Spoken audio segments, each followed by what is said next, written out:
You may have noticed that your car doesn't have a spare tire. Instead, it comes with a kit that lets you reinflate and seal a punctured tread. Let me tell you about it.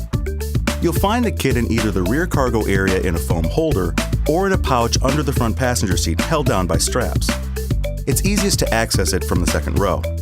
Just make sure the front passenger seat is all the way forward, then loosen the straps to get it out. You'll notice that the kit contains an air compressor to reinflate your tires, complete with a pressure gauge and a canister of sealing compound. Still with me? Great. Now let's talk about how to use the kit. First, make sure your car is safely off the road and out of traffic, and that you've set your parking brake so that it won't move while you're fixing the tire. You'll also want to leave your engine running outdoors or in a well-ventilated area when you're using the compressor so that it doesn't drain your battery. If your tire has a nail or screw in the tread, you'll have to seal and reinflate the tire in 2 stages. Keep in mind, the kit won't work if your tire sidewall has been damaged, so you'll have to call for roadside assistance if that happens. First, you'll need to seal and reinflate the tire by using the sealing compound along with air from the compressor.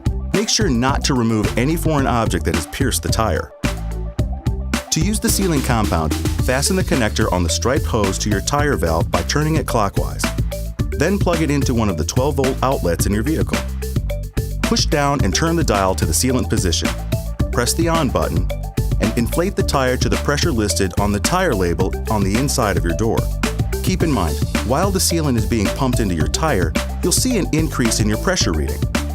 Don't worry, this is normal, and once all the sealant has been pumped into the tire, the pressure reading will drop. Continue filling the tire with air from the compressor until the pressure gauge reaches your target pressure. Then turn the compressor off and read the gauge. If you haven't reached the correct pressure within 15 minutes, call for roadside assistance. If you find that you need more air, turn it back on for a few moments. When you're at the right level, disconnect the compressor and store it properly in your car again. You should immediately drive your car 4 miles to make sure the sealant is distributed evenly throughout the tire. If anything seems unusual while you're driving, pull off the road and call for roadside assistance. Okay, ready for stage 2? After you've driven the 4 miles, stop and check your tire pressure again by connecting the black hose to your tire valve stem and reading the gauge on the kit. If you need to add more air, set the dial to inflate, turn it on, and fill it to the right level. Once you've done that, you should be able to drive on your tire for up to 120 miles to get to a tire repair place. However, you must get a proper tire repair or replacement as soon as possible, as the one you've done is only a temporary fix. Remember, the sealant cartridge and stripe tube can only be used once, but your compressor may be used over and over. So you'll need to disconnect the sealant cartridge and the striped hose from the compressor and place them in a bag. Be careful, they may be sticky. Oh, and once you've used sealant in your tires, your tire pressure monitoring sensor and the valve stem on the wheel have to be replaced.